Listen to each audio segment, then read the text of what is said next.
Welcome to the Making Sense podcast. This is Sam Harris. Well, it's been pretty crazy out there on college campuses. I will have much more to say about that shortly, but today I'm bringing you a podcast that I promised in a previous episode, where I said I would talk to someone who is an expert in urban warfare, who could help me analyze just what has gone on in Gaza.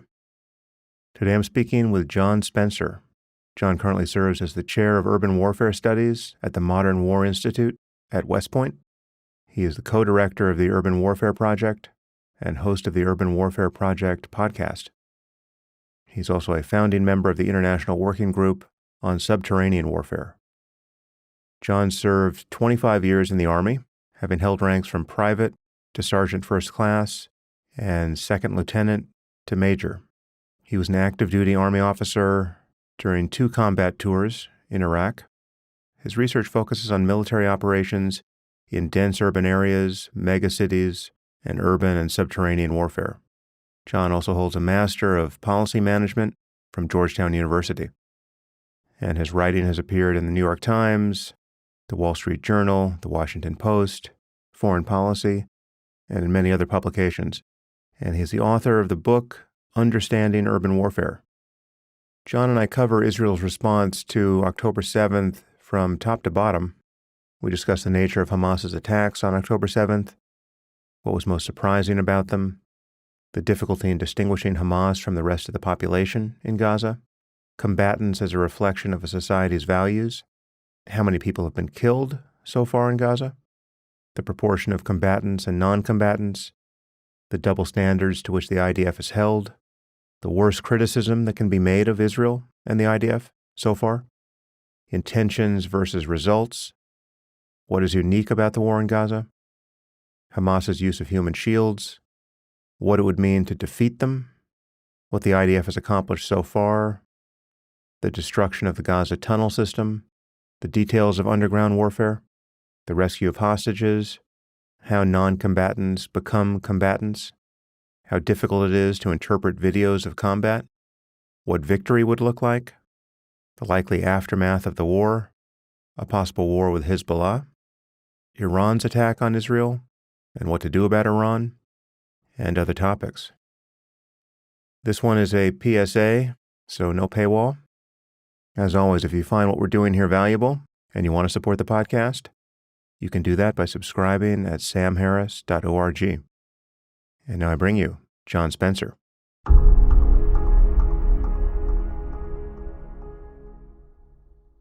I am here with John Spencer. John, thanks for joining me. Sam, thanks for having me.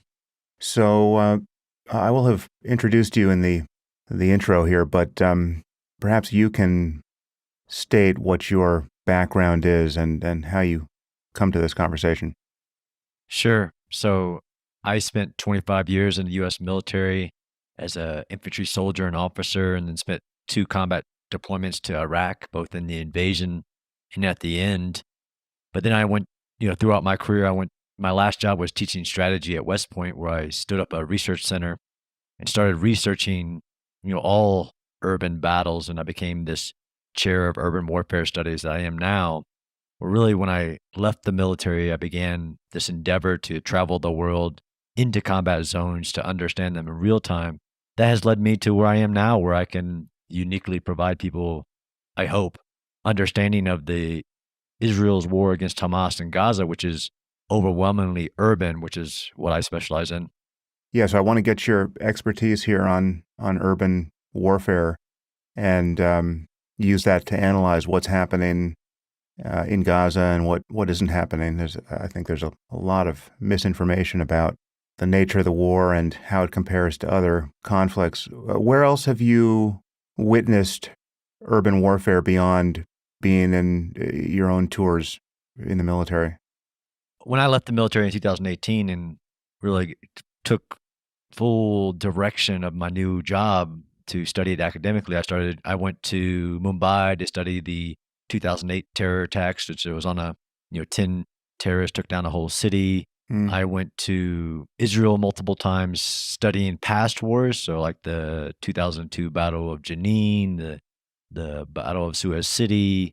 When the full-scale invasion of Ukraine by Russia started, I started going into Ukraine. So I've been 4 times since the war began studying the urban battles. So Kyiv, Bakhmut, Mariupol. And then, of course, I've been to Gaza twice since the beginning of the Israel-Hamas war. Hmm. Interesting that you went to Mumbai. That's something that I've thought a lot about in the aftermath of October 7th, because it's really this pure case of jihadism that has nothing to do with Israel, obviously, has very little to do with Jews, except for the fact that they did manage to find some Jews to kill in Mumbai. But I'm interested to hear what that was like before we hit our main topic. Sure. I mean, I also, I forgot to mention that I also went into Nagorno-Karabakh. There was a war there in 2020, and there's been another one, but I went in after that war it ended in a major urban battle over the Battle of Shusha. But going back to Mumbai, I mean, it was just fascinating in the planning that went into it. And like you said, they basically hit 5 targets simultaneously at the exact same moment, with small teams of terrorists dressed as civilians trying to blend in. And one of them being the Chabad, 2 hotels, a train station, but overwhelmed the systems. And there are, totally at a different scale, a lot of similarities between the invasion of Israel on October 7th and the Mumbai attacks, on how it kind of overloaded the system. Yeah. That was, it's all, one thing that's fascinating about this is that, to my knowledge, India did not respond. Am I right about that? At least I haven't heard about what India has done in response. Not in a direct action, because it was verified by intelligence that it was a Pakistani-led operation. So really a state-backed operation, but using these proxy forces, and this was that traveled from Pakistan into India to conduct the attack. There was a lot of political things that happened, to include, demanding responsibility, but there was such plausible deniability. It was really frustrating with the terrorist group who did it. But you're right, no direct action. There are lots of history there between the India and Pakistan, and the concern of, just like we've seen other places, the concern of escalation in that direct attack. But this is the kind of the Iran situation in the Middle East too. There is always this plausible deniability, even if in these cases where it can be proven that the terrorists were trained, financed, and launched by a state actor. Okay, so on to October 7th and Gaza. I was thinking we would start our conversation with the war in Gaza, just so post Israel's response to October 7th. But is there anything you want to say about October 7th itself before Israel did anything in response? Sure. I think I spent a lot of time walking the ground of October 7th from my lens, right, of somebody who studied urban combat from Mumbai to all wars. I think that the world kind of really still has it wrong on what happened on October 7th. So I've done a lot of work on walking the ground and going to all the different sites and understanding the scale, the intention, the magnitude, the tactics, everything from October 7th. And I think the world, wants to put it in the terrorist bucket, right? To put it in the bucket with 9/11, 26/11, or the Mumbai attacks and other terrorist attacks. And while, yes, there are some similarities, but it's more like a full-scale invasion. I mean, there were over 4,000, both Hamas and Palestinian civilians that crossed the border between Israel and Gaza, 22 breach sites along the border wall, 4,000 rockets launched in the first few hours with the intention of moving much farther north than they did. I mean, and I've struggled with what was October 7th. And as from a military lens, it is as clear as an invasion as you can get. Interesting. It's somewhat confounded just optically and conceptually by the fact that, as you just pointed out, that there were Hamas, fighters. I mean, they're not properly thought of as soldiers in the state actor sense, perhaps, but they were, obvious insurgents. But then, as you pointed out, there were almost as many, or even as many or more, Palestinian civilians who came across the border and participated in the violence to one or another degree. How do you think about that? I mean, we all want frameworks in which to think about it. I think about it as in a war lens. It's hard in this situation. Like, what was Gaza? Was it a state? And was this the launch of a state attack, right? It's not. So it falls into these two buckets of whether internationally armed conflict or a non-internationally armed conflict. But I view it, like I said, as an invasion with different forces. Yeah, the first wave of forces were these Hamas, Nukba, some even wearing uniform, forces Mhm. with clear instructions. I mean, they had guidebooks on how to create as much suffering. They had guidebooks on how to wear their GoPro cameras. There's just so much uniqueness. But I view, if you cross the border, I view you as a combatant, really. So in war, there's two categories: non-combatant and a combatant. And yes, you can get into like illegal combatant and all of these things. But if somebody crossed the border from Gaza into Israel with the purpose of partaking in the hostilities, they immediately make themselves a combatant. Yeah.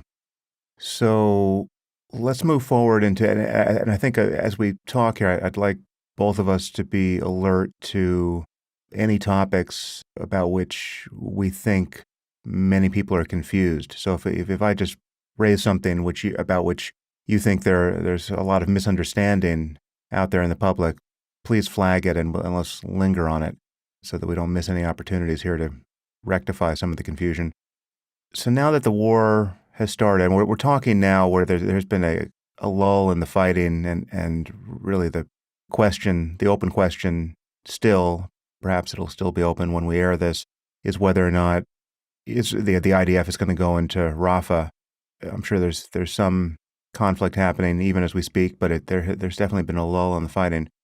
What do we know about the war in Gaza, and how do we know it at this point? I mean, just how is information getting out? Well, how do you view the quality of the information? I mean, on some level, this is the most witnessed conflict in human history, judging from social media. But in other ways, that we know that there's an astounding amount of misinformation and confusion about it. What is going on in Gaza, and how do we know what is going on? Sure. I think that's a great question, and it's hard to say, from October 7th till today, how have we known what is going on, and how has that shaped our, basically our information about the war? And I agree with you. We used to have these terms like TikTok wars. They're calling this the first open source war after Ukraine, but the evolution of being able to basically being bombarded by information, not through kind of the traditional means, but through social media and other aspects, where we can see into the battle continuously, but we're also looking through a soda straw, and a lot of people are interpreting what they're seeing. Where I agree with you, we can really start from October 7th. We talked about that on how I think people have gotten that wrong on it was a terrorist attack. It was, oriented towards the military, all these different immediate disinformation campaigns that seem to be gaining traction to sticking, even in Israel's response. But once, on October 8th, Israel declared war against Hamas. Such a really great framework, a state, because they went on the news and made a formal declaration of war against Hamas in Gaza because of what happened on October 7th. That's pretty straightforward. They set forth their goals, which, again, as time has gone and different media messages or information operations, what we call them, social media trends or whatever, there's been so much of the truth that has been translated. You asked me, how do we know what we know? So for like October 7th, we know because Hamas uploaded all their videos a lot of time in real time. So we can pretty much, people were starting to make their own opinions on October 7th based on the overwhelming information being uploaded. But it's really interesting how, despite even Hamas's videos, everybody formed their own opinion on, it was resistance. It was oriented towards the military. There wasn't this, no rape happened, all these things, despite the overwhelming evidence we all had access to. Is all that video still up there, or has it been in some ways taken down? No, you can just go to October. There's actually a video, I forget the name of them, like October7th.com, and where people have collected, unfortunately, all the Hamas video they can find and put it on as a record of, because, as the thread of X or Telegram, whatever, it can get lost in the threads, but people have, it's all still available. I saw the video that the Israeli government put together. I saw it, back in November, and it was really shocking. And I wrote about how much it jarred me, despite how much I've seen of war, how much my own experiences. Yeah, I haven't seen that video, and perhaps I should. I think I've been Oof. sparing myself the experience. But what did surprise you about it? One of the biggest surprises was just the unique, because of the fact that Hamas recorded so much of the atrocities they were doing, but also the fact that there were so many sensors, as we call them, traffic cameras, dashboard cameras, victim cell phones. The What Israel did, which nobody has access to unless they've seen this video, was to take all those different points of view and then put them in time and Hmm. location. So, like if you're at the Nova Music Festival, the video shows you the Hamas GoPro approaching the festival. It shows you the dash camera of somebody there trying to get away, and of the frightened teenager who's recording it.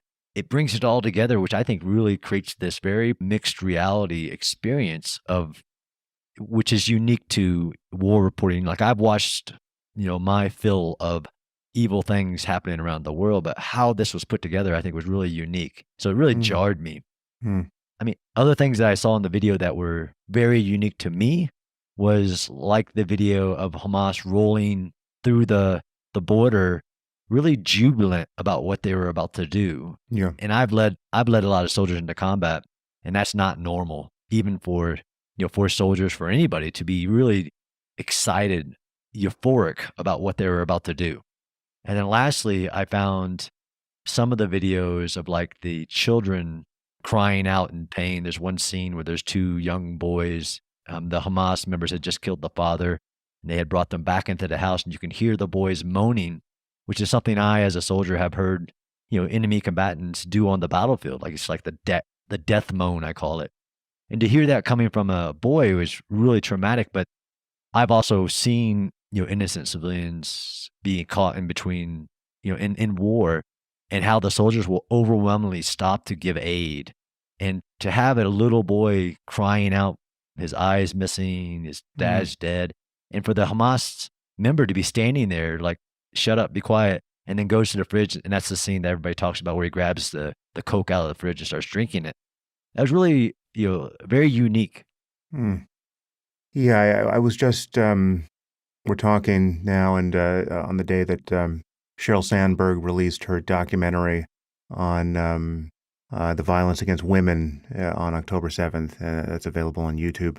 And I just started watching it. I only got maybe 15 minutes in before we had to jump on the microphones here, but it shows some of the footage which I had seen before, of which many people have seen, and I really think everyone should see, of some of the hostages being dragged across the border into Gaza, and some of the young women who almost certainly have been raped. I mean, there's one who's got obviously blood around her pelvic area on her pants, and actually it looks like her Achilles tendons might have been cut, which is a diabolical detail if true.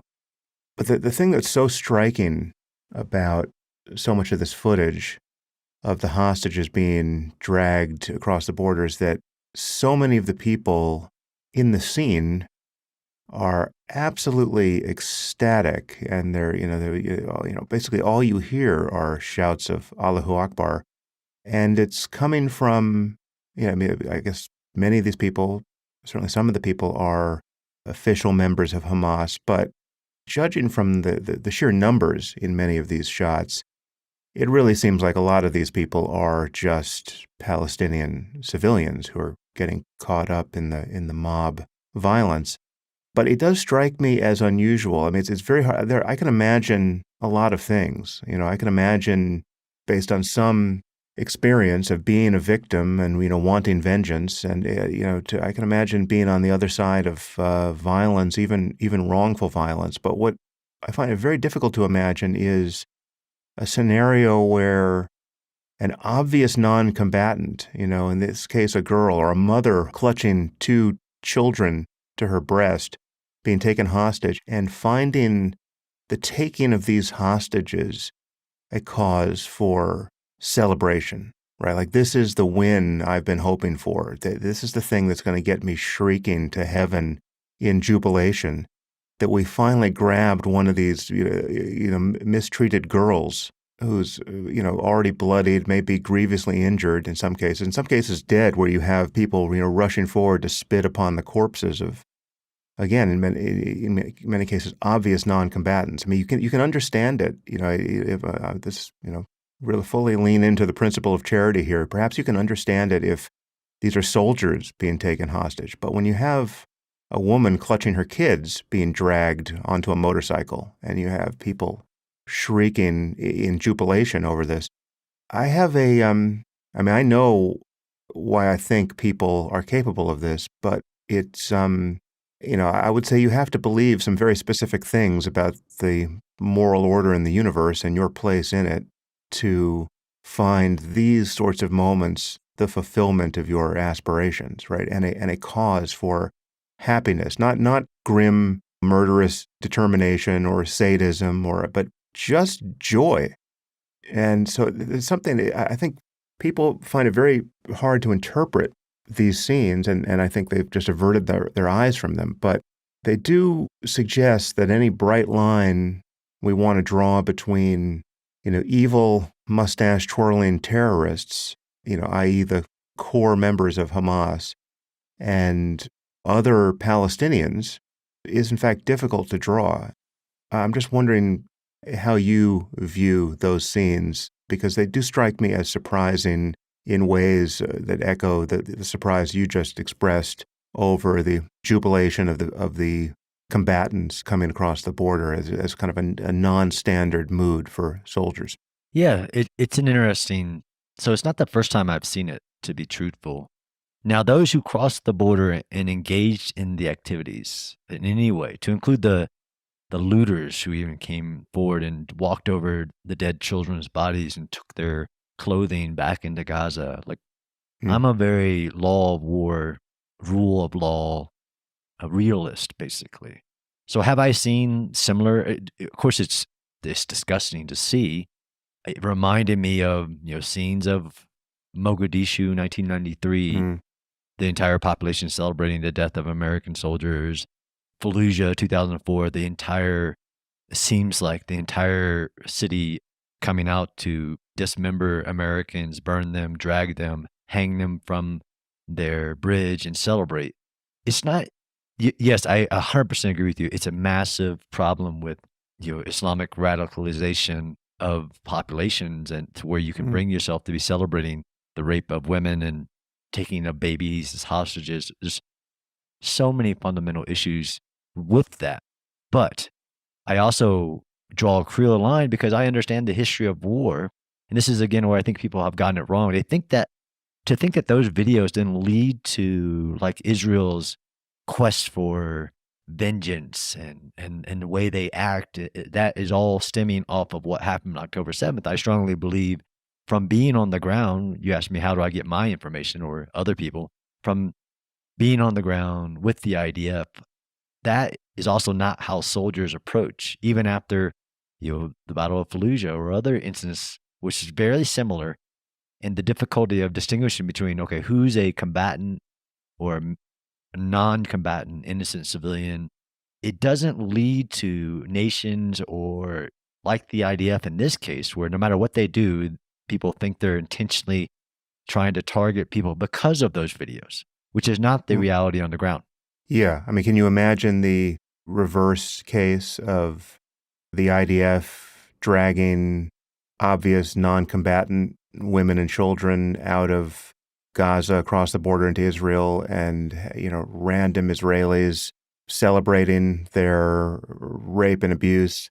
It's just, there's some glaring asymmetries here, which people are losing sight of. There's just I'm sure we'll get into the details of what the IDF has done and what they may have done wrong. And I really have no doubt that there are examples of war crimes to be found in the war in Gaza on the IDF side, because it seems like it would be impossible for some soldier or soldiers not to have gone haywire in certain circumstances, right? I mean, this is just the nature of war, as I understand it. But what I don't think you would find is an appetite among the Israelis to have raped non-combatants paraded before jeering crowds in Tel Aviv there is just a cultural asymmetry here that is quite glaring and almost never remarked upon. 100%. And I agree with you. This is really that, the misinformation that is so shocking that what you have so much misunderstanding of who the Israelis are, as in the IDF, the people of Israel, how there is an aspect of course, the law of war. I'm sure we'll talk about following the law of war in all of its intricacies in the execution of a war, but also the moral, ethical code of your society. I mean, militaries are a reflection of their societies. So, like you're right, the asymmetry here is that you think that the Israel society would be okay with any of that, and clearly they're not, and they want to hold soldiers, if they do go wrong in war, accountable. There's so much of that's not who we are, that people don't understand that militaries take into war. They're a reflection of their society's values. So there's so much misinformation out there that it becomes confusing to people who have never been there. They couldn't tell you what the difference between Gaza and the West Bank is. They couldn't tell you what the size of Israel is or what. There's so much they don't know, but they form these immediate, hardened and emphatic opinions about, that's just the way Israel does. Like, what are you talking about? So back to the information question. Let's just Yes. focus on the raw numbers here. How many people have been killed in Gaza, and what is the proportion of combatants to non-combatants? And because one thing we're dealing with here is that for the longest time, people have simply been restating numbers that have come straight out of the so-called Ministry of Health, which is really Hamas in Gaza. I don't think anyone can doubt that many thousands of people have died and that many thousands of non-combatants have died. But what do we know about the numbers and the proportion, or do we simply actually not know with any confidence at this point? Yeah, it's a great question. It's interesting how many times I've gotten the question unique to this war only. What is the combatant to civilian kill ratio? It's just, I, of course, having studied so many urban battles, can tell you what it was in the past. I can tell you so the question was, how many have died? The answer is nobody knows. But for some reason unique, war is a contest of will. We have to fight what the narrative is.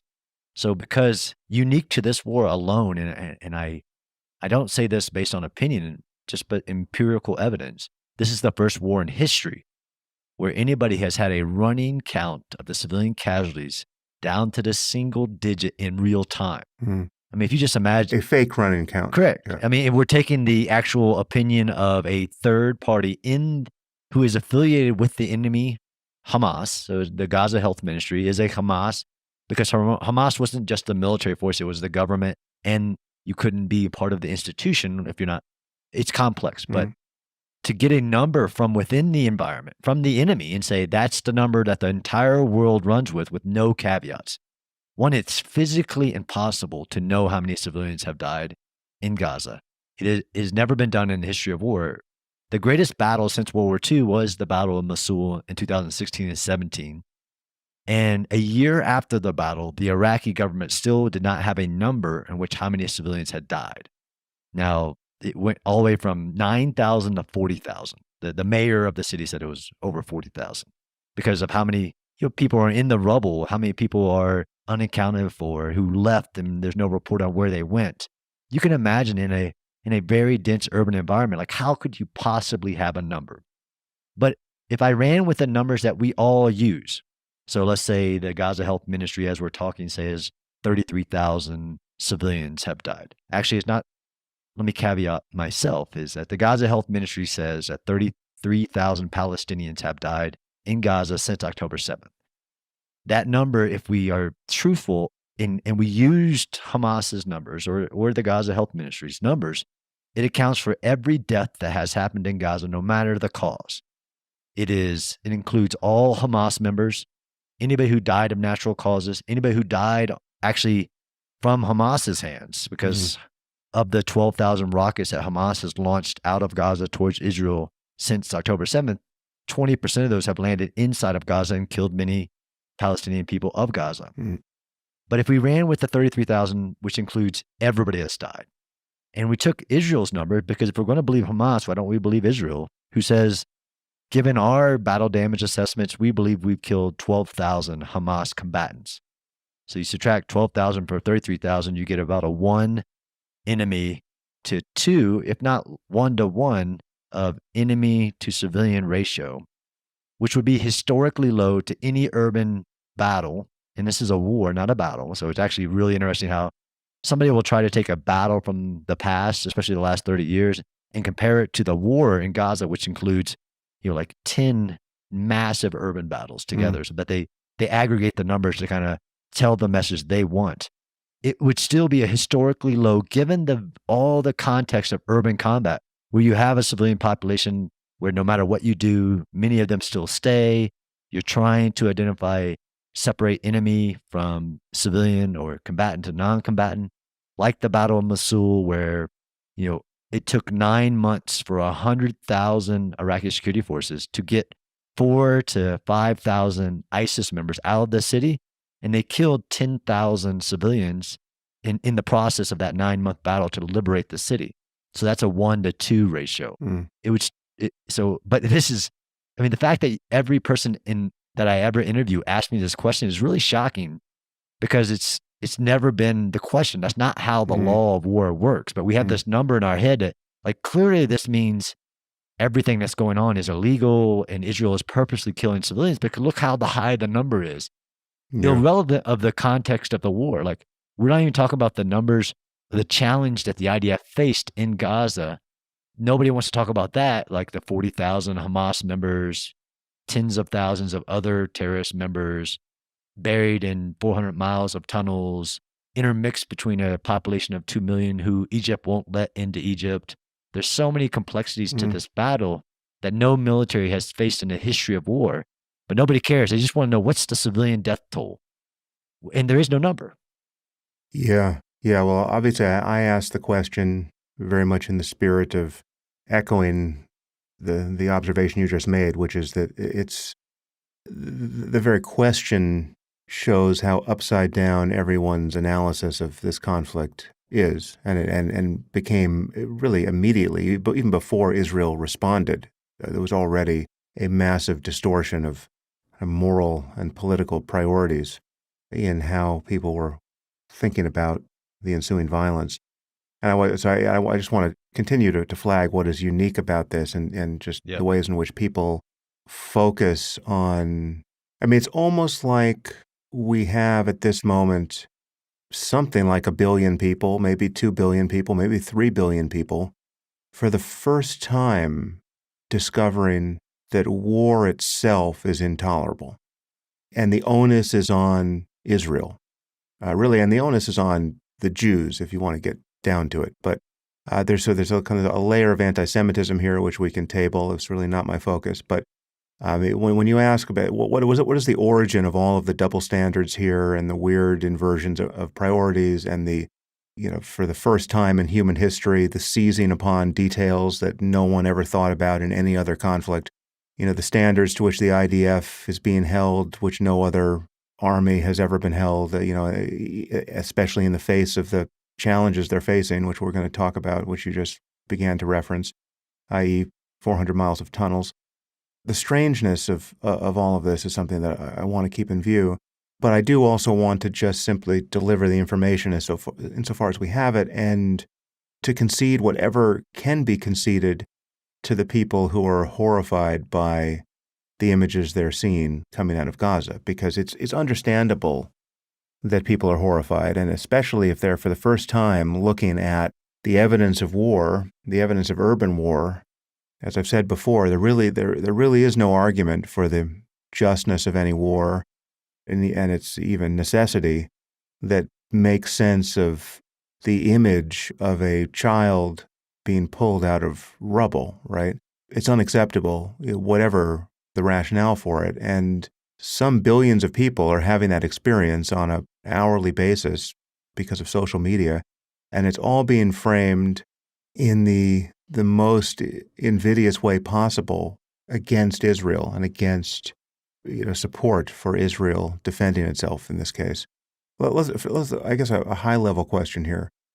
it is because of this imagery and because of the way the discussion is being framed, again, largely on social media, there's this widespread allegation against Israel and the IDF that they're guilty not only of war crimes, but the very war is itself a crime. And they're guilty of genocide. They're guilty of the collective punishment of the Palestinians, the deliberate murder of non-combatants, and even the deliberate murder of journalists and aid workers, right? So they're like when you have, the 7 employees of Jose Andres's humanitarian organization killed. It is analyzed so as to suggest that Israel has intentionally killed those aid workers, as though, the killing of those aid workers worked to the advantage of Israel in some way. I mean, it's just like, it would be a colossal act of self-harm for them to have killed those aid workers on purpose, given the consequences for world opinion. But people seem to effortlessly interpret every casualty as something that the IDF has intended. What, if anything, in this downpour of disparagement of the IDF and Israel is true? I mean, what is the worst thing that can be honestly said about how Israel has been waging its war in Gaza?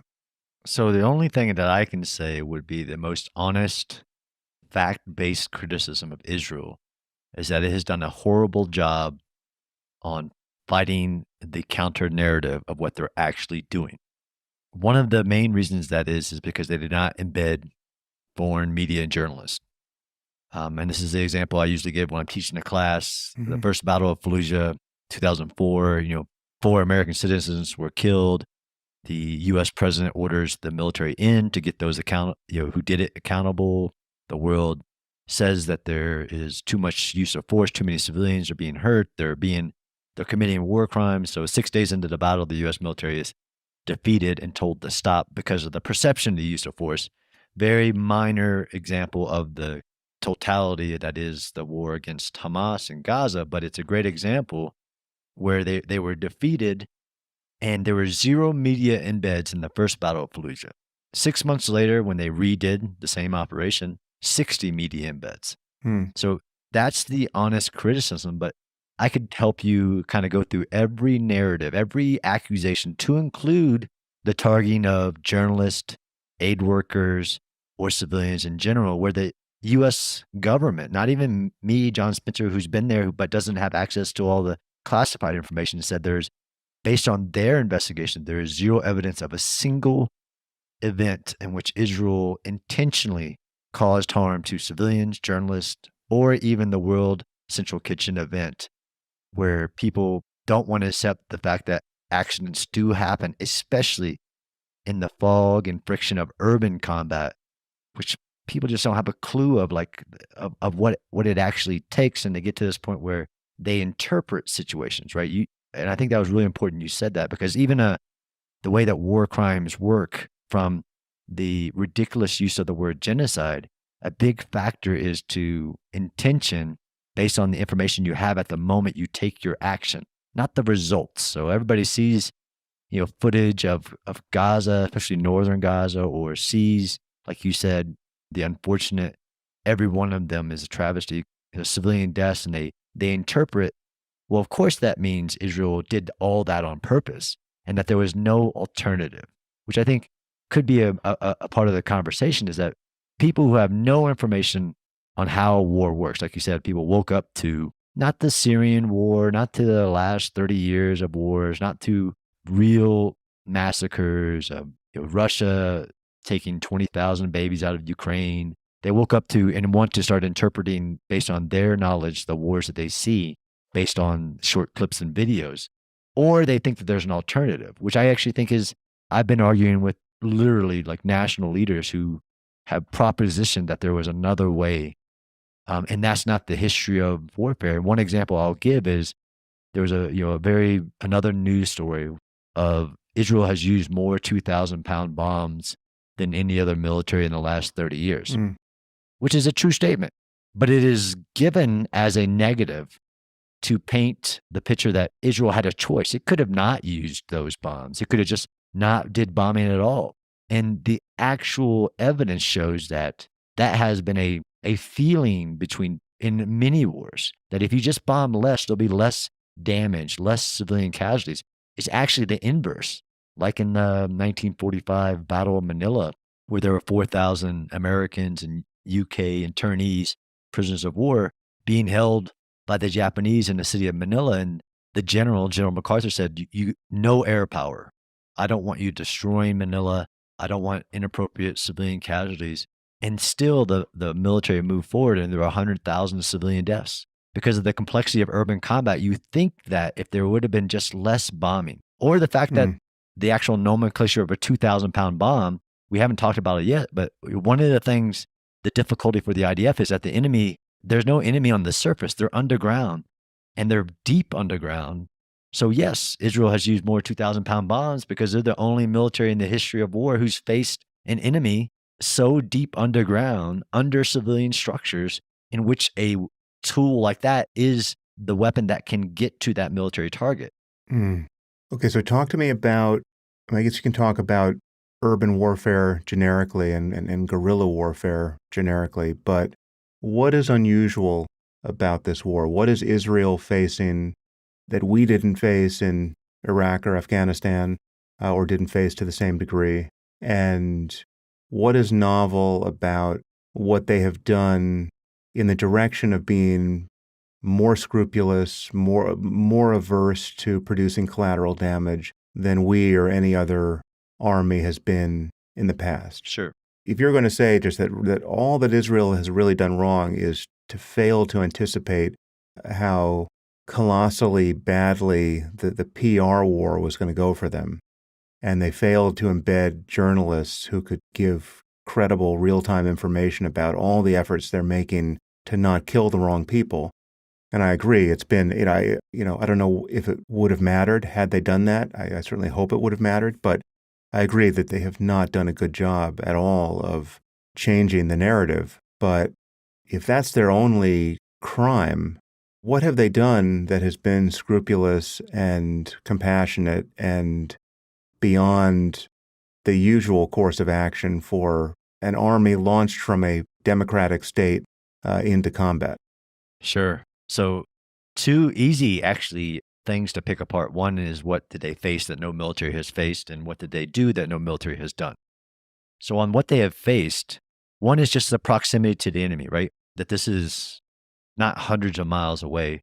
So if you want to use a U.S. military example, it just fails step one, just the proximity to the actual national security, the existential threat. So that's October 7th, right? But the war is being waged in eyesight of the homes of those, the size of the combatants, so 4,000 combatants launching rockets over the head of the military. So no military in modern history has faced a combatant who is launching 12,000 rockets over their heads headed for their homes behind them. The tunnels, of course.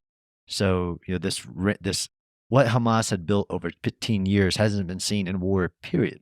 Yes, there's been tunnels in war before, but the fact that there were 400 miles of tunnels ranging from 15 feet to 250 feet underground where no military munition could reach, but solely under civilian sites. So civilian homes, hospitals, schools, UN facilities, on purpose, so they could deploy this, what they call this human shield strategy. Because, non-state actors, terrorists, whoever have learned from the history of really, modern wars in which you have a military who follows the law of war against a combatant who doesn't, that they use the laws, which in urban combat, you immediately enter and you already have restrictions on the use of force, right? You can't, that's the underlying thing is do not target civilians and only target military sites. And that's really hard to do in urban areas, but there's lots of rules that we can talk about on that. So Hamas deployed this human shield strategy, but also a human sacrifice strategy where, and I don't know why the world just won't take for on its head what Hamas says. Like literally they tell you these things and the world's like, yeah, but the fact that they say they want as many of their civilians to die as possible. And one evidence of that is the fact that there are 400 miles of tunnels in Gaza and not one civilian is allowed in them. the entire population, 2.2 million, could fit in Hamas's tunnels with ease. Where you take in another example in another war, like Ukraine's war, where the civilians did seek refuge in the subway tunnels and underground, and the hostages. So the fact that, that Hamas immediately took over 240 hostages, which really gets to the time variable, right? So in understanding the challenge that the IDF faced, you have to factor in, the rockets, the tunnels, the hostages, which really get to your alternatives on, well, just wait, just pursue some other strategy and just leave your hostages in captivity. Yeah. So all those variables, no military has faced that in modern times, none. And I could go back to World War II and give you some variables like the Battle of Manila, 1945, the 1950 Battle of Seoul, which will get you close, but not all those variables. And especially not the variables in which Israel relies on the support of the United States. Now, all war is a contest of will. So Israel, knowing that, of course, everybody agreed it had the right of self-defense and to launch the war.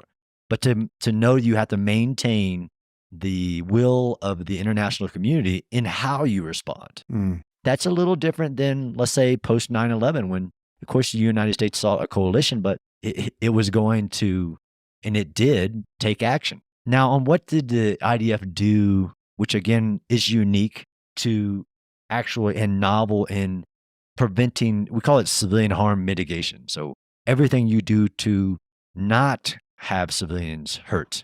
And the biggest thing that, really the only thing that has been very effective in wars in modern history or even World War II is, if the conditions allow, wait and evacuate the cities of the civilians.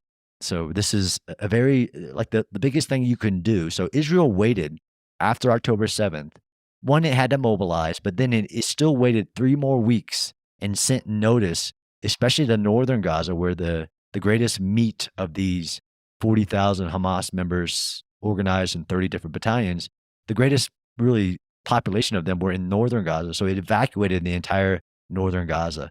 And they got criticized for doing that and telling the civilians to please leave these combat areas. And they evacuated 850,000 of the million population in northern Gaza. And they were criticized for that. But it was the standard. And how you do that through the dropping of flyers was pretty straightforward. Of course, Israel, because they have the capability and they've developed what nobody else in war does, started also using phone calls, text messages, pre-recorded voice messages to help with those evacuations. Then they deployed drones with speakers, and then they deployed speakers dropped out of from the sky on parachutes to help evacuate with a very high level of fidelity. So that way, when you enter the environment, there's less civilians caught in the middle of it. So they waited. I heard reports that Hamas tried to prevent people from evacuating to make their human shield and human sacrifice strategy more effective. Are those reports credible? 100%. I mean, and again, we have to believe those reports as much as we believe the other reports of course, the IDF told the civilians what road to use and where to go, and Hamas targeted them or sent them messages to their cars, preventing the civilians from leaving. And most of that comes from the civilians in the environment and where the information comes. And as when you say Hamas targeted those yes, points of egress, do you mean like Hamas snipers shot people on those roads? Correct. And bombed, mortared those roads. And this is the thing where people will say the other report is that Israel targeted the exact areas in which they told the civilians to go, which is, usually misinformation has a kernel of truth where like Hamas would set up a rocket firing position next to a humanitarian zone and then launch rockets. So Israel would respond to that. And then the world would only pick up on Israel is targeting the humanitarian areas they told civilians to go to get out of the combat area. Yeah. Really the only, that's a safer area, but Hamas, again, using the human shield, has wanted that narrative. And this is also the difference too to Hamas as a combatant, as opposed to most other urban combatants, even ISIS, right? So ISIS in the Battle of Mosul used human shields, but its purpose wasn't to get as many civilians killed as possible, nor was there a way to really hold the people into the area. So this again gets to the uniqueness to this war is the fact that the civilians can't get out into Egypt, but they were identified this place in southern Gaza that was identified, which is now the Al-Mawasi humanitarian zone. It was picked because it was one of the few areas that the IDF believed there were less Hamas tunnels or Hamas military in general. And initially, the civilians wouldn't go there, but yes, the Hamas. And really, we can talk about what Hamas did during the temporary ceasefire that happened for the hostage exchange, which nobody comments on, is that during that ceasefire, Hamas sent hundreds of thousands of civilians into areas and repopulated them with over 300% of the civilians that were there before the war. So like in Khan Yunis, Hamas increased the population of Khan Yunis by 300% before the IDF could start their operation in that area. What do you make of the difference, albeit a subtle one, in how ISIS or the Islamic State used human shields, versus how Hamas is doing it? You say that the Islamic State wasn't seeking, though they used human shields, they weren't seeking to maximize the loss of civilian life. I mean, the only way I can interpret that is to imagine that Hamas recognizes that in this conflict with Israel, the role that global opinion plays is a lever that they really have in hand and can easily pull. And the way to pull it is to maximize the loss of civilian life, because they know Israel will be blamed for every single body, and that the blaming of Israel will matter in a way that I can imagine the Islamic State did not imagine they had that same kind of leverage with in fighting the U.S. and much less local Iraqi and forces in being led by the U.S. Yeah, it's a great question, as you really have to look at in war the strategy of both sides. So this has been trying to have people understand that the Hamas military strategy in the war is not to defeat the IDF as in military force. It is also not to hold terrain. Just in those two objectives, it's different than ISIS, who was trying to hold the terrain that it had captured, to include Mosul, which is the capital of their self-proclaimed caliphate. They were really trying to hold the terrain. The Hamas strategy, in accordance with what they have done, has always been about just biding time. And why they built this vast tunnel network was to be in the tunnels when IDF came. I don't think they assumed that Israel would maintain the will to continue even this far, but it was always about biding time for the world to stop the IDF, like which has happened in Israel's previous wars. ISIS didn't have that strategy as their military strategy or their grand strategy, where Hamas, again, according to them, their grand strategy is all this is just in the pursuit of a political objective to Israel not existing and for there to be a Palestinian state, which includes everything that Israel is currently sitting on right now. That gets into this military aspect where you see a vast difference between ISIS and Hamas. Both used terror tactics. One was a full-out government of this region, received billions of dollars to improve the region, funneled most of that money into building this terror military that had the intention of just causing the IDF to not be successful. And that has been where, again, they say that the civilians should die to achieve that goal. And they're fine with all of them dying. In the pursuit of this, like you said, there's a fundamental misunderstanding of what Hamas and this radical interpretation of Islam, which leads them to pursue this strategy in real time. Yeah, it's I don't think I can really recover from my astonishment that people can't see this more easily than they have. I mean, when you look at the protests on college campuses, which now have devolved into, in many cases, explicit support for Hamas, right? They're not even trying to draw a line between the Palestinian cause and Hamas, right? There's just, and needless to say, there's no concern for a return of hostages in all these calls for a ceasefire. But they're just actually, they're just nakedly supporting Hamas. And yet, what should be obvious to everyone is that there's nobody who cares less about saving the lives of Palestinian non-combatants than Hamas, right? I mean, this is, when you're looking to see who is the most callous about the lives of Palestinian children, it is Sinwar and his colleagues down there underground. And I just find it so remarkable that people have either lost sight of that or have never seen it. and that we're seeing it somehow doesn't matter in how they're interpreting the situation. Yeah, I mean, this is the uniqueness. I agree with you. It's shocking and concerning where our world's best academic institutions are creating the dumbest students who can't critically think or get access to their own information. This has been basically the survey-based analysis of the protesters. Like, do you know which river in Mm. the sea means? Do you know who Hamas is? What do you know what happened on October 7th? It's just shocking. But I will give you have to analyze it almost empirically on how Hamas has been able to tap into all these human storytelling techniques of the weak versus the powerful, the oppressed versus the oppressor, and the ideal that there is just an alternative. If you just stop, just cease fire now, everything will be better if we just cease fire. And this has been my position from the beginning as a student of war is that if Hamas was allowed to survive the war, period, as in Hamas, not the ideal, which again, I think the world, to include military analysts, have just every day since October 7th tried to compare this to a counterinsurgency, counterterrorism campaign, which we just are comfortable with over the last 30 years, is what we know, rather than a conventional war mindset of this is a political body with a military holding terrain with political objectives. Mm.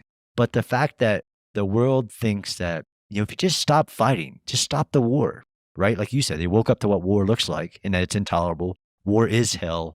It is death and destruction. But one, they want to fail to recognize what the IDF have done to limit and restrict themselves and to prevent civilian harm. But they also think that the world will be a better place if the war just stops. That if Hamas, who they are today, the Hamas that was October 7th, in my interpretation, if they survive the war, they have achieved a massive victory in the history of war. They struck Israel, and as they say, as Iran says, Israel, and then through Israel, the United States, if they survive that, they become these giant legends. I mean, they'll make statues out of them. There'll be celebration days in Iran for Hamas leadership who pulled off October 7th and survived it. And that we will see a much more violent Middle East and world if they survive. Yeah, I fully agree with that premonition.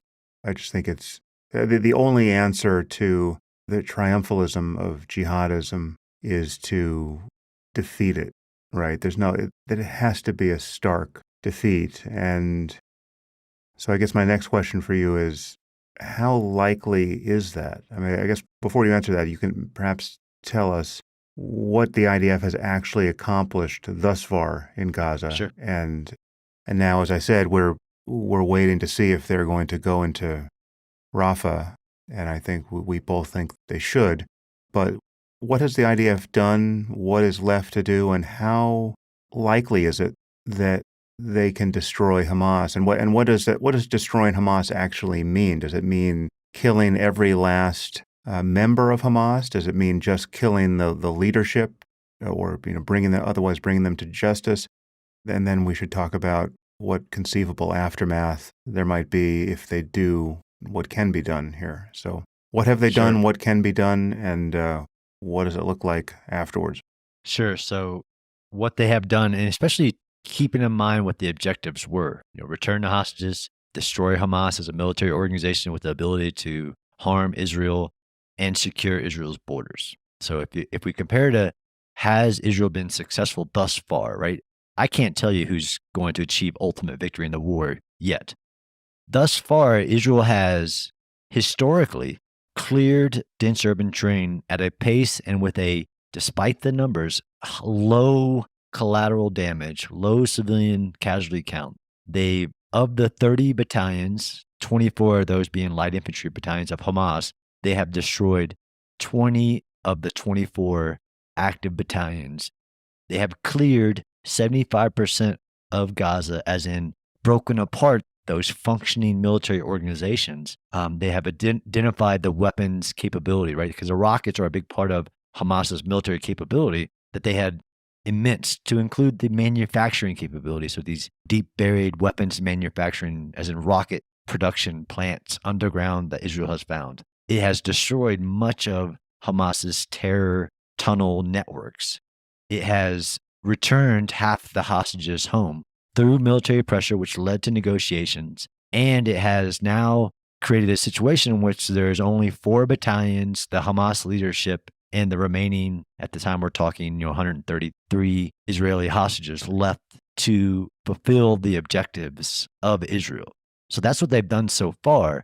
Now, the question of destroy Hamas, that gets everybody going, right? Actually, let me just add one Yep. footnote to what you just said. So obviously, we started this conversation talking about how unreliable all the numbers are, and now you just kind of went through confidently detailing the numbers in some basic sense, giving a proportion of Hamas fighters versus non-combatants. But again, what you're doing here is basically taking Hamas's numbers of dead at face value, which we can't really do, but one can imagine it's something like a worst case scenario number, like at the moment 33,000 dead, and we're taking IDF's claim to have killed something like 13,000 combatants and just using those numbers as the framework for the proportion, right?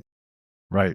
And this is really gets to a bigger question on that we're in a world in which nobody trusts anybody, right? So they're not going to trust anything Israel says, the United States says, United Kingdom says, but they'll trust Hamas says, which is unique. Yeah. But let's say I trust everybody's numbers. That's where I get to, Right. and everybody's statements to include Hamas's.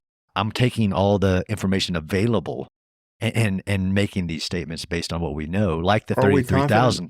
Are we confident that Hamas had 40,000 fighters in the first place? I mean, are those Hamas numbers or those IDF numbers, or do both sides agree on the number of Hamas fighters?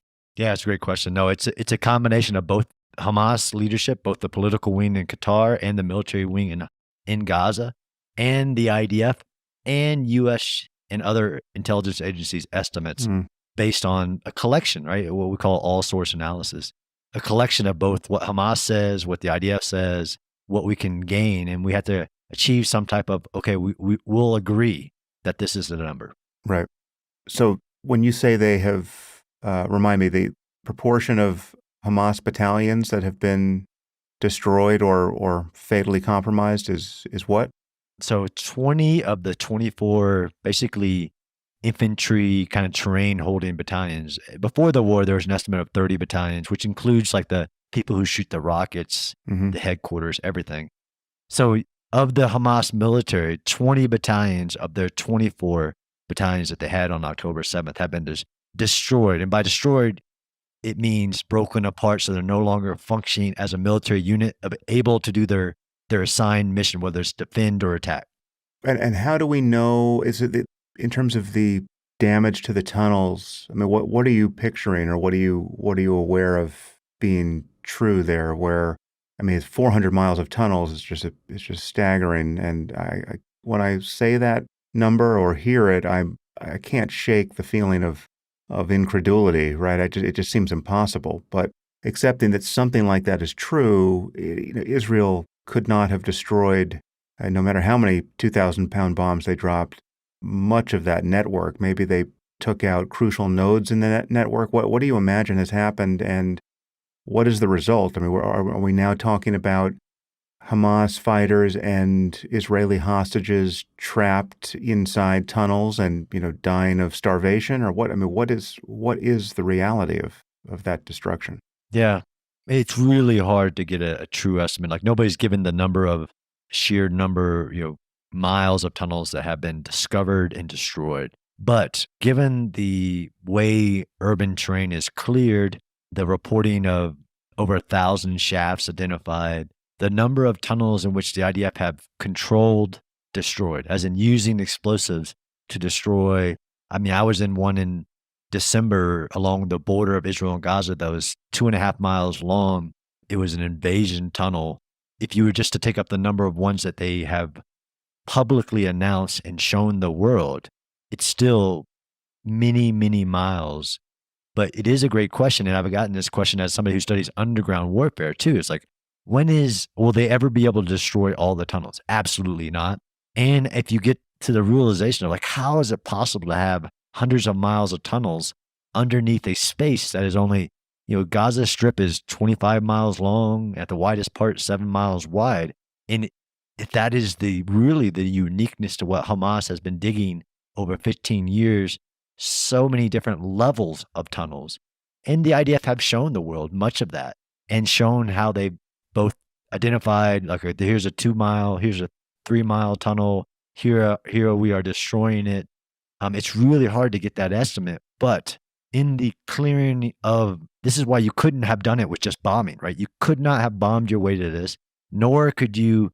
It's going to be hard. Do it quickly. Identify every tunnel, and you have to prioritize what is a certain level of a tunnel, and you won't ever be able to destroy them all because you're not going to find them all. But you get to a certain level of fidelity, and what they have discovered is more than anybody thought that was ever there.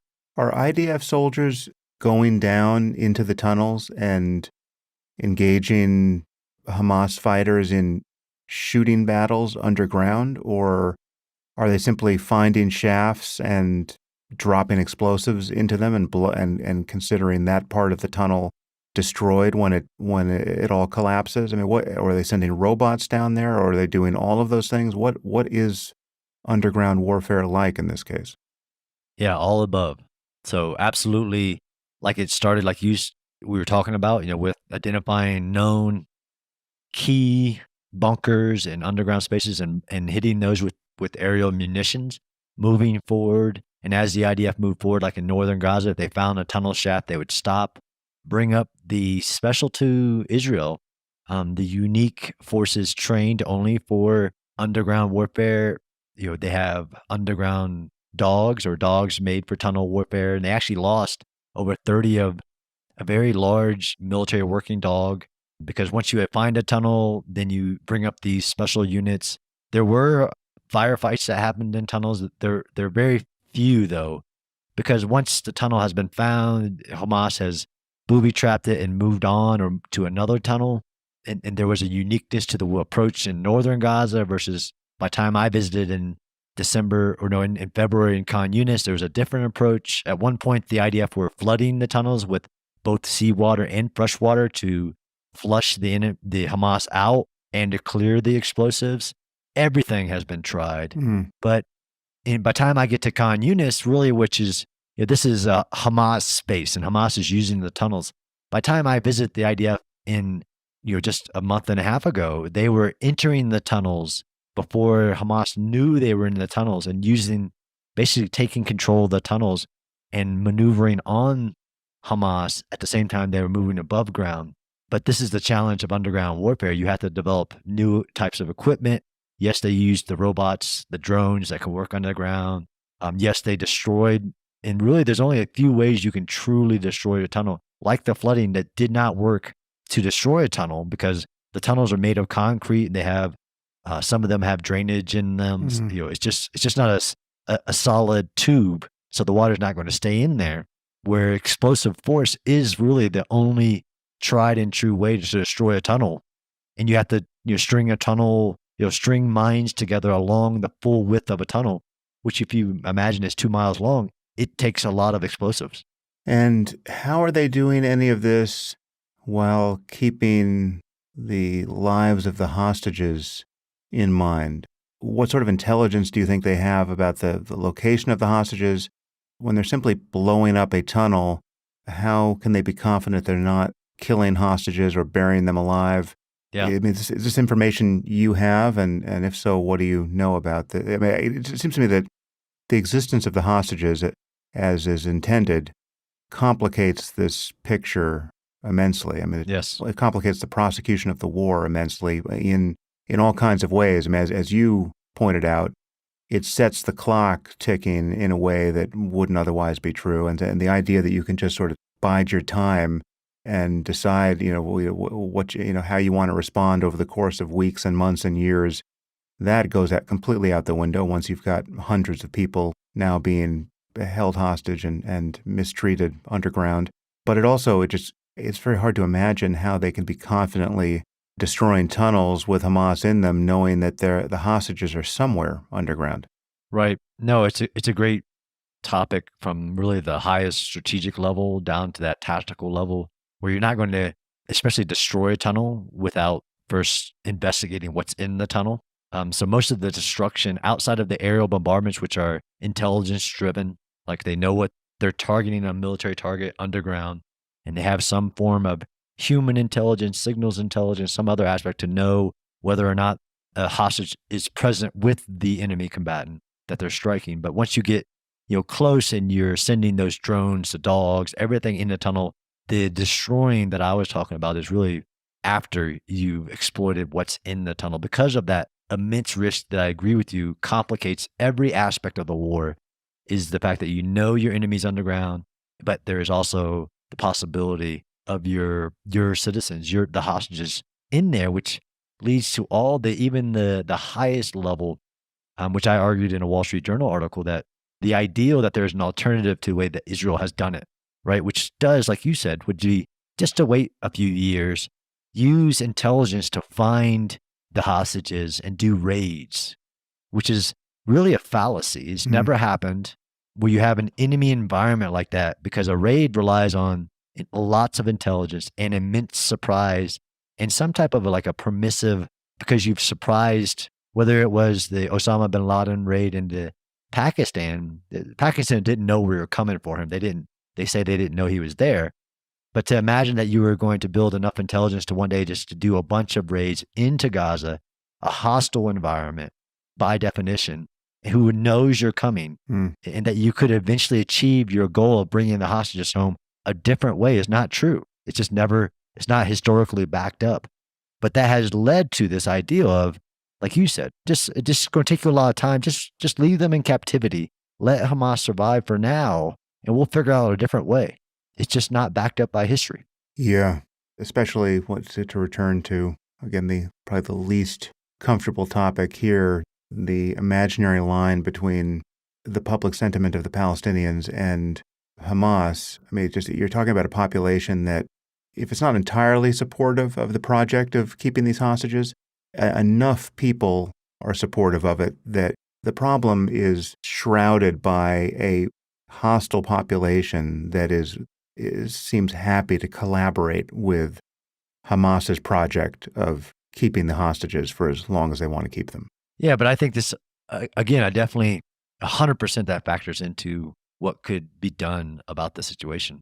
But in war, I'm in such a proponent for the law of war. People just don't understand, because it's meant to put bounds on the brutality of war, and that there is such thing as an innocent civilian or a non-combatant.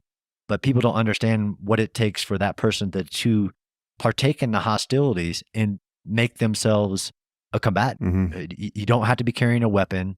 You could be reporting on the enemy that's coming. You could be building things. There's so many other aspects of being a combatant versus a non-combatant, where, yes, in this world of Hamas, where they wear civilians, use human shields, use the hospitals, use everything they can to make Israel look bad, it is the greatest challenge for any soldier, let alone an Israeli soldier, to operate within all these different challenges.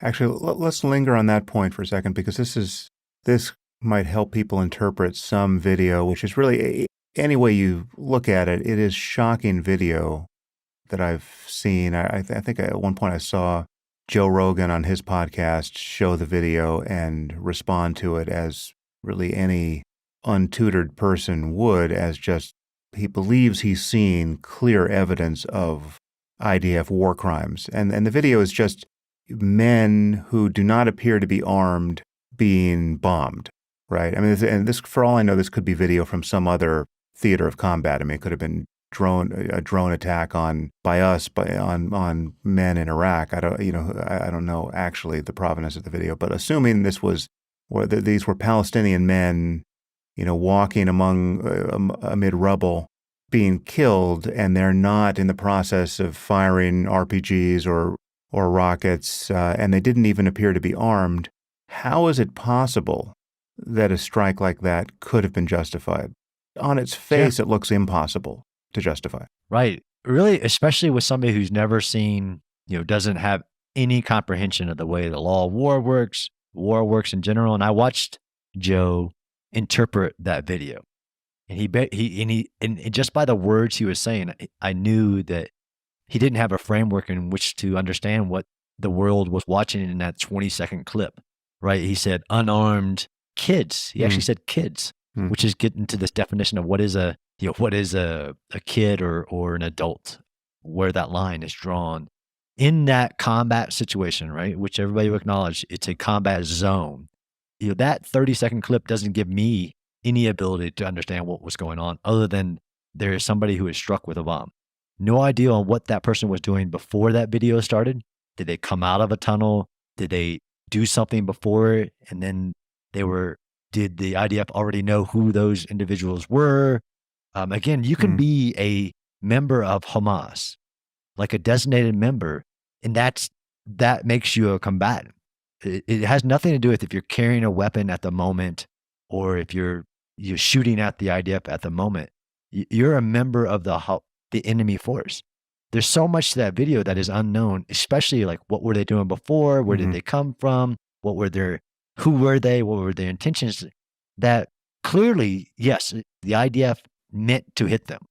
So they have to, let's say if you did an investigation, say, this is again where people look at the end results, but the IDF under question would have to show like, okay, how did you know that was a military target? Because clearly they used precision guided munition to strike just those 4 individuals, which again gets to the kind of the false negative that you would have to prove. And of course they're targeting civilians, right? That's what they do. Like, no, you have to see what the law of war, the war crime accusation requires you to know what they were doing. We want to interpret, we see the explosion, like clearly they were targeting those unarmed civilian kids. Like there's so much wrong with that. We don't know. So I mean, it's a crucial detail that you don't know what they were doing moments or minutes before. I mean, perhaps the full video is showing people who just planted an IED or did something that was obviously the behavior of combatants, and now they're walking away and then they get targeted. Or who they were. Like literally the fact that Joe says, look, clearly they're not carrying any weapons. Like, okay, that's a data point, but that doesn't mean that you're not an enemy in this combat area. I mean, the power of facial recognition and all these other aspects, you have to know what the IDF knew at the time they took that strike. And clearly they targeted those individuals. That's a fact because they did it very precisely. Yeah. Well, I mean, again, that for those who haven't seen the footage, this is the footage was not at night, right? So it doesn't suffer from the same, and these people weren't hidden inside of cars, right? So it's not analogous to the World Central Kitchen false ID problem where they were clearly striking people they were intending to strike. They just were the wrong people. In the World Kitchen, Yeah. Well, so you've spoken about what the IDF has already done, and you seem to believe that Hamas really does have to be defeated at the end of this. What is reasonable to hope for there? I assume this means that the IDF, by definition, has to go into Rafah. What would destroying Hamas look like, and what would the aftermath look like? I mean, if they have destroyed Hamas, perhaps not down to the last man, but rendered the whole Hamas project obviously a failure, and now Gaza is this hellscape that has no one to rule it except whatever lunatics can rise up out of the ashes and be nearly as extreme and irresistible as Hamas. It's not going to be a stable victory, and certainly world opinion will continue to cut against Israel there. What does destroying Hamas look like in the best case, and how can they conceivably manage the aftermath? Yeah, it's a great question, and it really gets to this, I guess, this misinterpretation of what does it mean to destroy Hamas, where people say it's not possible, right? Because they mix destroy the idea of Hamas versus destroy what Hamas was on October 6th and its military capabilities and all of its resources that it created and immersed and smuggled in and it was sent in, everything like that. One thing is that what the best case scenario is, and I don't agree, although it is the most likely scenario, that it requires a full ground invasion into southern Gaza, right? Rafah City, Rafah refugee camp, the other areas, because Hamas could surrender tomorrow. Hamas could surrender to include agreement to disarm themselves and surrender anybody who partook on October 7th and committed those heinous crimes. They could give all the hostages back.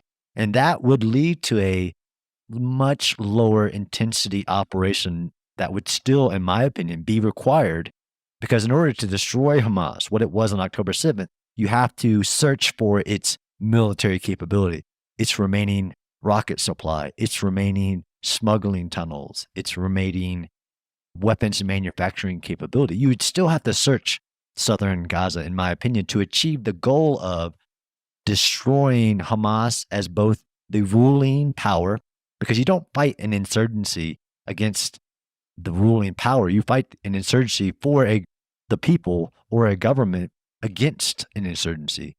But you have to remove Hamas from power.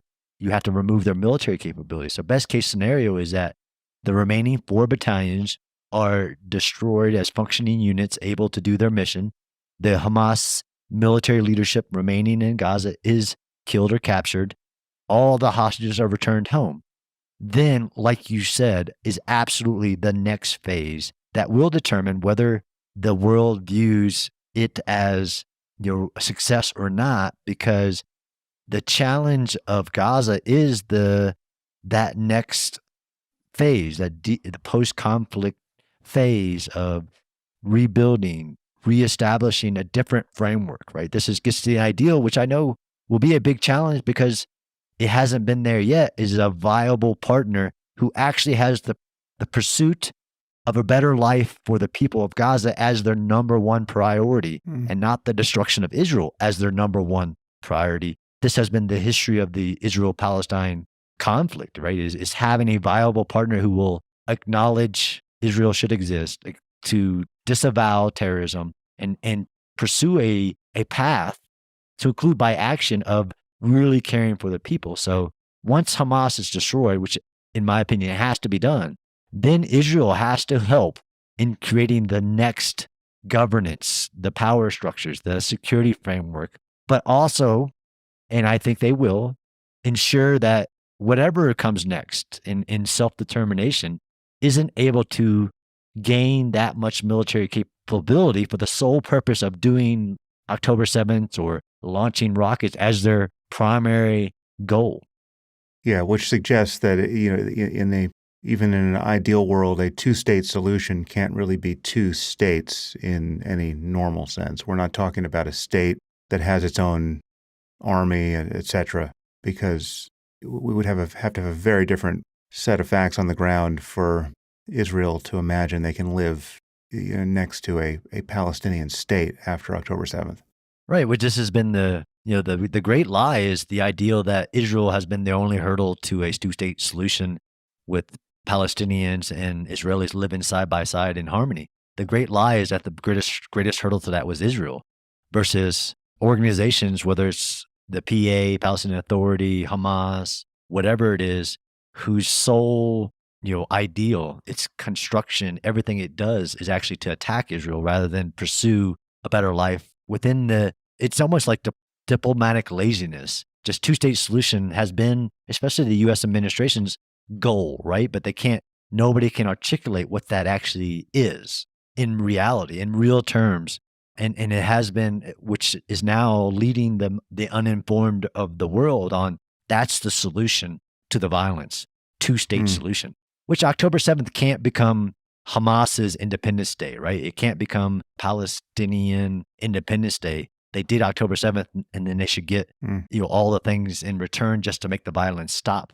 That would just lead to a much more violent world as well. But it's really like diplomatic laziness to think that that's the solution, like without any recognizing the decades of administrations who have pursued that objective and failed. Yeah, I mean, the reasons for that failure, as you point out, have almost never been acknowledged, but it is another one of these obvious and absolute asymmetries that strangely everyone seems to ignore, which is that Israel has wanted a two-state solution. I mean, not everyone in Israel, but a majority of Israelis certainly have wanted a two-state solution. They have wanted to live in peace with a Palestinian neighbor that would live in peace with them, but that has not been reciprocated. On the other side, there has been a pervasive commitment to not the Palestinians getting the state they want alongside of Israel, but rather for the annihilation of Israel. The existence of Israel has been the thing that has always been put in question on the Palestinian side. And that's just not a symmetrical situation. So you would need a Palestinian regime and a Palestinian population that actually wanted to live in peace alongside Israel for there to be anything like a basis for a two-state solution. Right. And this is, I mean, to get back to the now, what comes after Hamas? I don't know. And I don't think Israel knows, but it knows, like I can talk in certainties versus the uncertainty, that Hamas has to be destroyed for the peace of the Middle East and the peace of Israel and the Palestinian people. Like that's step one. What comes day after? The day after really matters and how the war will be viewed. So Israel has a lot of decisions, but so do the people of Gaza. But don't you see the untenability of it being a prolonged Israeli occupation of Gaza? I mean, the picture of the aftermath that you're envisioning, does that include an internationalization of the whole project where you bring in some of the Arab states to figure out how to pacify and rebuild Gaza? Or are you actually picturing many years of Israel essentially being the government in Gaza or backstopping the whatever the Palestinian government is? Yeah, no, it's a great question. So I don't envision that at all, not because of my own thoughts, because Israel says they don't want that. That was tried, and then they left in 2005, and Hamas was elected in 2008 and said, that's not what we want. Despite the accusations of occupation since then, and the blockade and apartheid and all these misinformed opinions. But the other proposition you provided with, like, an Arab nation, all these other actors, is also not present, right? This is Egypt wants nothing to do with the people of Gaza. They're a part of this. If there was a multinational Arab nation coalition who could assist, and of course there'll be rebuilding, but for Israel not to have a part of that, as in for another terrorist regime because the United States wanted there to be an election in Gaza, and Hamas was elected both in Gaza and the West Bank, and then the Palestinian Authority just said, we don't view that as a legitimate election. That whatever comes next, Israel says they don't want occupation, but they will, of course, be a part of ensuring that another Hamas, which they're having to do in real time, and they do own that, right? They own some of that to prevent another Hamas, not just to destroy and leave it in chaos. Absolutely, I agree with that, and that's the history of such operations as well. And I agree with you that in order for this to work, there has to be multiple other nations involved on identifying who is the other viable partner in Gaza, how to rebuild all the structures, not just the buildings, so that they're on a path to a better life than what Hamas was giving them. I know we're getting to the end of our allotted time here, but I just want to ask you the not so simple question of what do you think Israel should do, must do, will do about Hezbollah to the north? Yeah, that's a great question. I wish more people would ask it and recognize and tell the facts about how Hezbollah. And in my last trip back in February, I went up to northern Israel to the Blue Line. I walked the line of where Hezbollah is attacking. Since October 8th, it entered the war. A second front was there, and Hezbollah has been attacking since October 8th with not just rockets, but taking out all the security posts and cameras and sending people across the Blue Line and violating the UN Security Council. They say, and again, if you want to listen to them say, the reason they did that was because of the war in Gaza, which is interesting since they started on October 8th and Israel hadn't even declared and conducted operations in Gaza yet. But the situation, I can say with certainty, can't continue. There's 80,000 people just in northern Israel who haven't been home in the last 6 months, who are living in hotels. When I go there, they're in the hotels that I stay at because of the daily threat of Hezbollah. And Hezbollah is a much larger problem. And Israel and other nations have been pursuing a political solution, because it all doesn't have to turn into war, for Hezbollah to back up to the UN Security Council agreed framework and stop attacking Israel. But if they're not willing, I don't see how Israel doesn't have to also use force to secure its northern border and allow its citizens which 80,000, like the number almost surpasses people's ability to imagine what that looks like on the ground with all these cities evacuated. Mm. 80,000 who can't go home because Hezbollah attacks every day. I know Hezbollah is a larger problem in that they're a larger force, a better trained force, a better armed force. They have more rockets, which is to say in the end, it's probably a more important problem to solve. But I'm wondering, is it as large a problem with respect to the prospect of civilian casualties if they decided to launch a war into Lebanon? I mean, if the IDF woke up tomorrow and was fully committed to destroying Hezbollah as quickly as possible, with all the applicable force available to it, would they be by definition creating as much collateral damage as they have in Gaza, or are things different up in the north, and are the combatants much easier to target without the same kind of loss of civilian life? Right. Yeah, it's a great question. Of course, it's less density. There are still urban areas in southern Lebanon that would require the restraint on the use of force, but there is a lot more military, because Hezbollah didn't develop the same strategy as Hamas. Of course, it went underground, and it's actually called the land of tunnels in southern Lebanon. Of course, that's what militaries do to protect their systems, and there's hundreds of miles in southern Lebanon. But unlike Hamas, Hezbollah didn't build them solely underneath civilians to get civilians killed. Mm. Yes, it would be a much different situation, although the scale is 10 times, right? Well, hundreds of thousands of Hezbollah fighters with, estimates of tens of, if not hundreds of thousands of rockets, but they are also much more targetable from a military stance without the civilian harm because they're in mountainous terrain, they're more protected. It would still be a very big challenge for the IDF to defeat Hezbollah. But you get to this question, which again, people won't recognize, that October 7th was an existential threat to Israel, not just to southern Israel. They wanted to get to Jerusalem. Hezbollah poses an existential threat to Israel. So it has to respond, hopefully not with military force, but if you have to, then you have to. And it would take an immense war to defeat Hezbollah, let alone just push them back to they're no longer threatening Israel. I hesitate to pull the question of Iran in here because I know we're short on time, but do you have an encapsulated version of what you think can and should and will be done with respect to Iran, either by Israel alone or by some coalition of forces? Yeah, I mean, I do, and I think I can do it shortly. That, of course, Iran is the head of all these snakes. First, we have to acknowledge that Hezbollah, Hamas, and the Houthis are all Iranian-backed organizations who are trained, funded, financed, and directed by Iran themselves.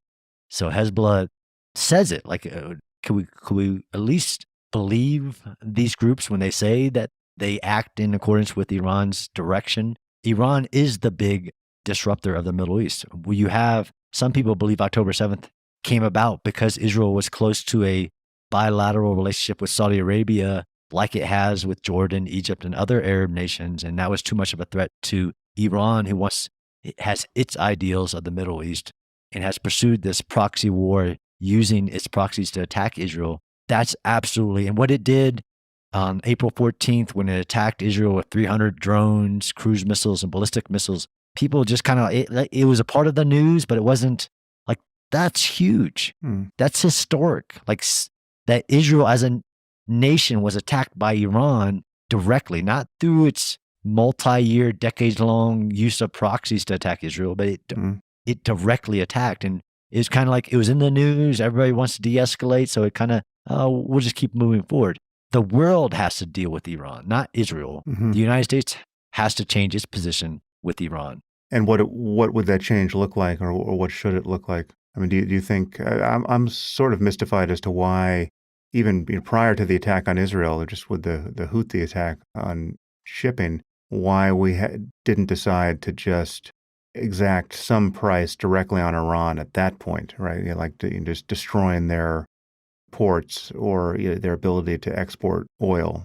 It seems like deterrence has completely failed with respect to Iran. In fact, it's reversed. Iran has effectively deterred the United States up until this moment. Strangely, the United States seems more averse to and worried about and just frankly scared of a war with Iran than Iran does. 100%. No, I think it's a great assessment that what we've seen in the last 6 months has been a failure of deterrence. It was a failure of Israel to deter Hamas. It was a failure to deter Iran. It's a failure of U.S. foreign policy to deter Iran from pursuing nuclear weapons to using its proxy forces to attack countries in the Middle East. 100%. But I do understand, because I understand the significance of state on state warfare where why can't the U.S. just strike Iran? Well, there are reasons why, because that would open a whole Pandora's box of second and third order consequences. But this is like, the lunacy of Iran attacking Israel, and everybody's like, yeah, just let it go. Just let it go. Well, is the letting it go moment, is it, to what degree did Iran engineer a flamboyant but nonetheless benign attack on Israel by telegraphing what they were going to do, making it as easy as possible for the U.S. and the Jordanians and the Israelis to nullify everything that was incoming? How sincere an attack do we think that was, and how much of it was just a kind of a face-saving maneuver, which was meant to say, okay, let's not have a war. After we do this, let's settle down. Yeah. No, I think it's a great question, because it has been the great, again, interpretation of the facts. The fact that even the United States, like, we had no warning. There was no telegraphing. Yes, because it's really hard to move stuff around in Iran without somebody seeing it, from satellites and everything. But there was nothing that was telegraphed, and by the intentions of what was shot at Israel. And so everybody uses the 99% of it all shot down thanks to Israel's defensive capabilities and the fact that the United States helped and Jordan helped and Saudi Arabia helped. And like what world are we living in where, no, that was a legitimate attack with full intention to really cause a massive amount of damage and civilian casualties in Israel. I mean, 300 drones isn't I know you'll shoot all this down, ballistic and cruise missiles. I know you'll get all these, we all know I'm just trying to save face. No, the fact is that they actually had, and that was a technique that has been used in like Ukraine, send a wave of drones to overload the air defense, then send in cruise and ballistic missiles. Just because it was all knocked down doesn't mean that where intention and actions really matter. But we're living in a world where in the result matters. Like that's not the way it works. Yeah. So that's another interesting asymmetry here. The effectiveness of Israel's defense in this case in concert with their allies helping them, the effectiveness is being held against Israel as a sign that any further engagement with Iran would be by definition an overreaction because nothing happened. They tried to kill you, but they didn't succeed. So you're the one who's now hysterical. What are you doing responding to this? It's the same thing that's happened for years with, Israel having invested so much in Iron Dome and in their bomb shelters that the ineffectuality of Hamas's rockets and Hezbollah's rockets has delivered the message to the whole world that Israel doesn't really have an existential problem because everyone can just keep going to bomb shelters and the Iron Dome seems to work. So, there's really no factor over there. All the while, Hezbollah and Hamas are really trying to kill civilians in Israel. It's an amazing situation. Well, John, it's been fantastic to get you on the podcast and to get your expertise here. You've cleared up, I think, a lot of confusion, and some of my own confusion, frankly, on many of these points. So please keep doing what you're doing, and as the chaos proceeds, I would love to get you back here at some point to bring us up to the minute and help us understand what's been happening. Well, thanks, Sam, and thanks for having me. A great conversation.